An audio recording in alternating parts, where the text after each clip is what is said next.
Okay, so let's read it. So this is the adrenal insufficiency. What happens here? Inability of adrenal glands to generate enough glucocorticoids or mineralocorticoids for the body's needs, right? We discussed about the primary adrenal insufficiency if you remember. यहाँ पे मैंने आपको बताया था जब ये adrenal gland हमारा काम करना छोड़ दे, right? So there will be deficiency of cortisol and deficiency of aldosterone. अगर primary adrenal insufficiency है, अगर सेकेंडरी एड्रेनल इंसफिशिएंसी है तो उसमें आपको क्या मिलेगा? सिर्फ और सिर्फ आपको कोर्टिसोल कम मिलेगा और एल्डोस्टेरोन उसमें क्या होगा? नॉर्मल होगा. Okay. Can be acute or chronic. Symptoms include weakness, fatigue, orthostatic hypotension, muscle aches, weight loss, GI disturbance, sugar and और salt cravings. I discussed with you. Okay, case में क्या होता है? केस में जो है फॉर एग्जांपल सोडियम जो हमारे पास होता है, right, there will be loss of sodium, there will be for example accumulation of potassium and hydrogen ions. Okay. अब ये जो इलेक्ट्रोलाइट इम्बैलेंस होता है ना बॉडी के अंदर, इसकी वजह से क्या होगा? मसल एक. Okay. Including that GI disturbances होगा, शुगर एंड सॉल्ट क्रेविंग्स होगा इसमें. Okay. I explain in very detail these mechanisms. Orthostatic hypotension का मैंने बताया था आपको कि ये कैसे होता है, राइट. यहाँ पे मैंने आपको बताया था ऑर्थोस्टेटिक हाइपोटेंशन, जिसकी वजह से क्या होगा पेशेंट के अंदर जब वो उठेगा, right, there will be blackouts. क्यों? क्योंकि ये जो कोर्टिसोल था वो क्या करता था? स्मूथ मसल्स में जाके स्मूथ मसल्स को स्टिमुलेट करता था, अल्फा 1 रिसेप्टर्स बनते थे और अल्फा 1 रिसेप्टर्स के साथ ये एपिनेफ्रिन आके बाइंड करता था, जिसकी वजह से वेजोकॉन्स्ट्रिक्शन होती थी.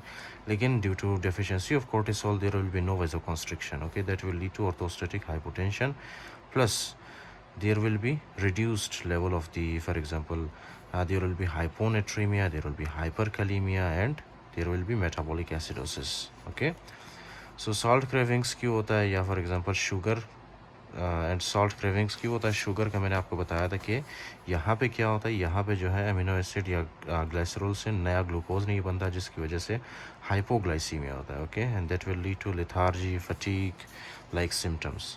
तो ट्रीटमेंट में आप क्या देते हो? Treatment that is very obvious कि आप ग्लूकोकोर्टिकोइड्स दोगे, राइट. ग्लूकोकोर्टिकोइड्स के अंदर आपको पता है क्या होता है? There will be cortisol and the glucocorticoids. Mineralocorticoids के अंदर क्या है? Aldosterone, right. ओके. तो यही तो चाहिए ना हमें. यही दो चीज़ें क्या है? ये दो चीज़ें डेफिशिएंट है हमारे बॉडी के अंदर. इन्हीं दो चीज़ों को हमने क्या करना है? रिप्लेस करना है. Okay. So in the treatment we give cortisol and aldosterone which are also called as glucocorticoids and mineralocorticoids. उसके बाद है प्राइमरी एड्रेनल इंसफिशिएंसी. अब ये क्या चीज़ है? प्राइमरी एड्रेनल इंसफिशिएंसी क्या है? यहाँ पे एड्रेनल ग्लैंड का प्रॉब्लम है. इसमें पिट्यूटरी ग्लैंड सही है, हाइपोथैलेमस भी ठीक है, लेकिन प्रॉब्लम क्या है इसमें? प्रॉब्लम है आपके पास एड्रेनल ग्लैंड के साथ. ओके. ये जो ऊपर वाले सेंटर्स हैं, हाइपोथैलेमस, पिट्यूटरी ग्लैंड, वो एसीटीएच प्रोड्यूस कर रहे होते हैं. ACTH will be normal but cortisol will be abnormal. Okay. There will be no production of cortisol and aldosterone. अब क्या फीचर्स आते हैं उसमें? reduced gland function, reduced cortisol, okay, reduced aldosterone. देख रहे हो आप? इसमें दोनों चीज़ों की क्या होती है? डेफिशिएंसी. कोर्टिसोल भी, एल्डोस्टेरोन भी इसमें कम होता है. ओके. तो जाहिर सी बात है जब एल्डोस्टेरोन कम होगा there will be hypotension, hyponatraemia, volume contraction and hyperkalaemia, metabolic acidosis. If you remember, I explained in very detail this. Aldosterone यहाँ पे प्रिंसिपल सेल्स ऑफ नेफ्रॉन के साथ आके एक्ट करता था, राइट. उनको स्टिमुलेट करता था, जिसकी वजह से सोडियम चैनल्स बनते थे, सोडियम सेल के अंदर आता था और यहाँ से क्या होता था? इधर बेजोलेटरल साइड पे होता था 3 सोडियम 2 पोटासियम एटीपेज, जो कि 3 सोडियम को सेल हमारे ब्लड के अंदर भेजता. ओके. और उसके बाद ब्लड के अंदर से 2 पोटासियम को लेके आता था कहाँ पे? प्रिंसिपल सेल के अंदर. फिर प्रिंसिपल सेल से ये 2 पोटासियम आता था हमारे बॉडी से बाहर. तो ये सारा मैकेनिज्म किसके थ्रू होता था? एल्डोस्टेरोन के थ्रू. जब एल्डोस्टेरोन ही नहीं होगा बॉडी के अंदर तो ये जितना भी मैकेनिज्म है ये परफॉर्म नहीं होगा, जिसकी वजह से सोडियम सारा हमारे यूरिन के अंदर चला जाएगा, राइट. और ब्लड के अंदर सोडियम की कमी होगी, that will lead to hyponatraemia. और क्या है दूसरा? ये है कि पोटासियम और हाइड्रोजन आयंस एक्सक्रीट नहीं होंगे बॉडी के अंदर से, राइट. जिसकी वजह से पोटासियम और हाइड्रोजन आयंस बॉडी के अंदर एक्यूमुलेट होना स्टार्ट करेंगे और that will lead to hyperkalemia and metabolic acidosis. Fine. Skin और mucosal hyper pigmentation. I explain this for you. Okay. कि ये क्या है कि कोर्टिसोल जब रिड्यूस होता है बॉडी के अंदर, सो that will stimulate the hypothalamus. Hypothalamus release करता है सीआरएच. सीआरएच एंटीरियर पिट्यूटरी को स्टिमुलेट करता है, जिसकी वजह से एंटीरियर पिट्यूटरी क्या रिलीज करता है? प्रोपियो मेलानोकोर्टिन. ओके. तो ये प्रोपियो मेलानोकोर्टिन आगे these will lead to the production of ACTH, melanocyte stimulating hormone and endorphins. ये मेलानोसाइट स्टिमुलेटिंग हार्मोन स्किन के ऊपर जाके मेलानोसाइट्स को स्टिमुलेट करता है, जिसकी वजह से मेलानोसाइट क्या रिलीज़ करते हैं, मेलानिन। मेलानिन क्या है, मेलानिन जो है पिगमेंट है, हमारे स्किन को पिगमेंट प्रोवाइड करता है, right. Is will cause hyper pigmentation. So, increased melanin synthesis due to increased melanocyte stimulating hormone, a byproduct of propiomelanocortin cleavage. Primary pigments the skin mucosa, इसका मतलब है कि जो प्राइमरी एड्रिनल इंसफिशिएंसी है वो क्या है, पिगमेंट करता है स्किन को, राइट, कलर करता है स्किन को। P for primary, pre for pigment. उसके बाद Edison's disease, chronic primary adrenal insufficiency cause by adrenal atrophy और रिस्ट्रिक्शन। तो एडिसन्स डिजीज़ में क्या होता है, this is very common, okay. एक तो ये है कि ये क्रॉनिक एड्रिनल इंसफिशिएंसी है, और ये किस वजह से होता है, एड्रिनल एट्रोफी की वजह से, या तो फिर डिस्ट्रक्शन ऑफ एड्रिनल ग्लैंड की वजह से, okay. Most commonly due to auto immune adrenalitis, high income countries.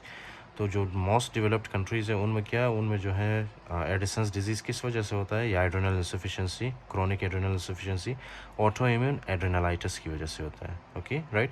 जिसमें क्या होता है, इस तरह से फॉर एग्जांपल एंटीबॉडीज़ होते हैं, और ये आपके पास किडनी के ऊपर कौन सा ग्लैंड होता है, एड्रिनल ग्लैंड। ये एंटीबॉडीज़ जाके एड्रिनल ग्लैंड को डैमेज करते हैं, fine, that will lead to primary adrenal insufficiency. उसके बाद है TB in the low income countries. So you can say कि most common cause of the Addison's disease वो क्या है, या primary adrenal insufficiency, that is TB, okay. देख रहे हो आप, ये है फॉर एग्जांपल क्या, आपके पास किडनी और ये एड्रिनल ग्लैंड, तो क्या होता है, एक ऑर्गेनिज्म होता है by the name of the TB, वो जाके इस एड्रिनल ग्लैंड को डैमेज करता है, that will lead to Addison's disease, okay. So this is very common explanation that I am explaining for you. Next secondary and tertiary adrenal insufficiency, इसमें क्या होता है, इसमें प्रॉब्लम जो होता है ना, वो पिट्यूटरी ग्लैंड के साथ होता है, ओके। फॉर एग्जांपल ये आपका जो एड्रिनल ग्लैंड है, this is completely okay, this is fine, but problem क्या है, पिट्यूटरी ग्लैंड के साथ। पिट्यूटरी ग्लैंड या तो एसीटीएच रिलीज़ नहीं कर रहा, okay. So in reduced pituitary ACTH secretion secondary, ये देख रहे हो आप, इसमें एसीटीएच सिक्रिएट नहीं हो रहा। Reduced hypothalamic corticotrophin releasing hormone secretion, right. अगर हाइपोथैलेमस में कोई मसला हो और सीआरएच रिलीज़ नहीं कर रहा, so that is called as the tertiary. अगर पिट्यूटरी ग्लैंड में कोई मसला है, so that is called as the secondary, okay. No hyperkalaemia because aldosterone synthesis preserved due to functioning of adrenal gland। ये देख रहे हो आप, इसमें क्या है कि ये जो आपके पास एल्डोस्टेरोन है ना, लिसन, ओके, यहाँ पे क्या हो रहा है, यहाँ पे एसीटीएच रिलीज़ नहीं हो रहा, ओके, सेकेंडरी या टर्शरी में।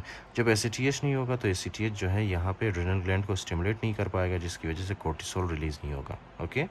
लेकिन हमारे पास जो ये एड्रिनल ग्लैंड है, ये एड्रिनल ग्लैंड बिल्कुल ठीक है, तो ये सिर्फ और सिर्फ जो है कोर्टिसोल रिलीज़ नहीं करता। क्यों? क्योंकि कोर्टिसोल रिलीज़ किस पे डिपेंड करता है, एसीटीएच पे। तो एसीटीएच नहीं है हमारे बॉडी के अंदर, इसका मतलब है कि कोर्टिसोल पे रिलीज़ नहीं होगा, ओके।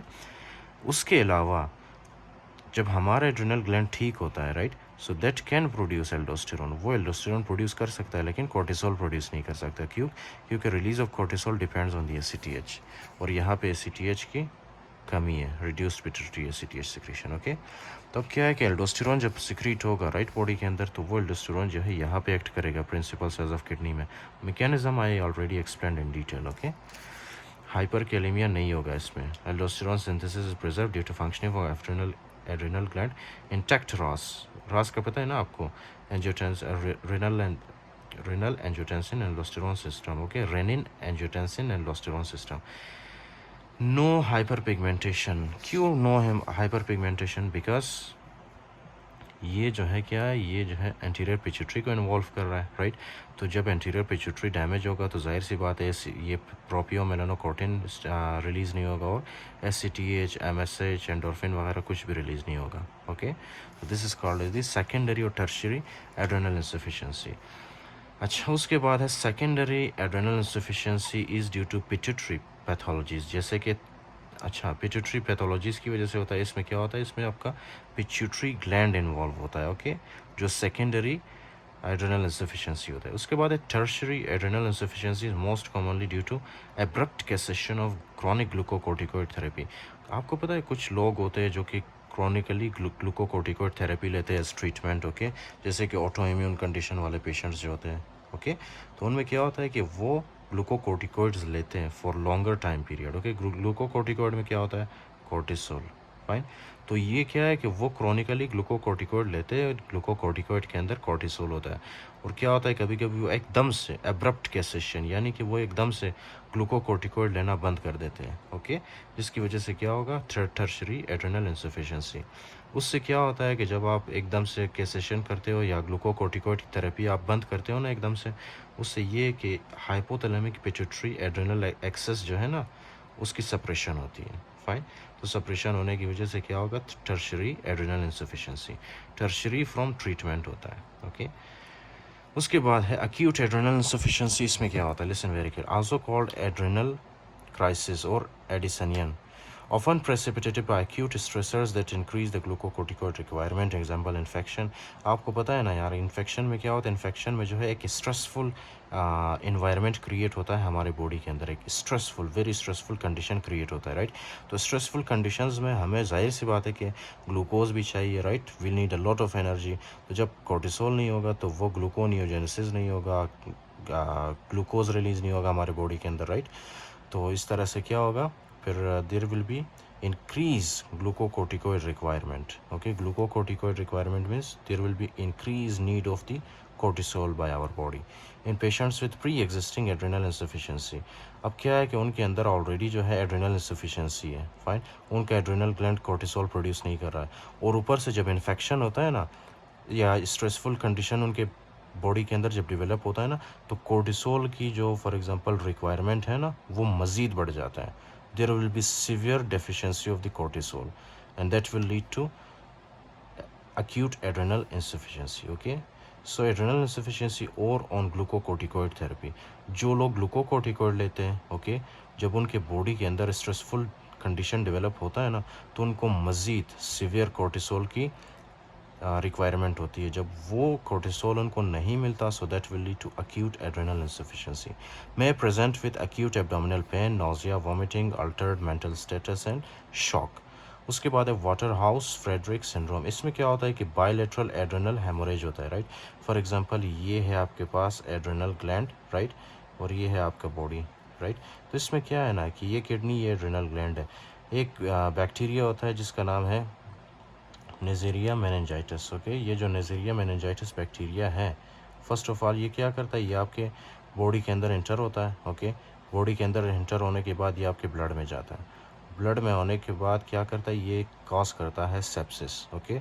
उसके अलावा यही जो बैक्टीरिया है ये आता है दोनों एड्रेनल ग्लैंड्स के ऊपर। एड्रेनल ग्लैंड्स के अंदर जो ब्लड वेसल्स होते हैं ना, ब्लड वेसल्स को ये डैमेज करता है, जिसकी वजह से एड्रेनल ग्लैंड का जो ब्लड वेसल है वो डिस्टर्ब होता है, fine, and there will be severe haemorrhage inside the for example ये एड्रेनल ग्लैंड, ओके।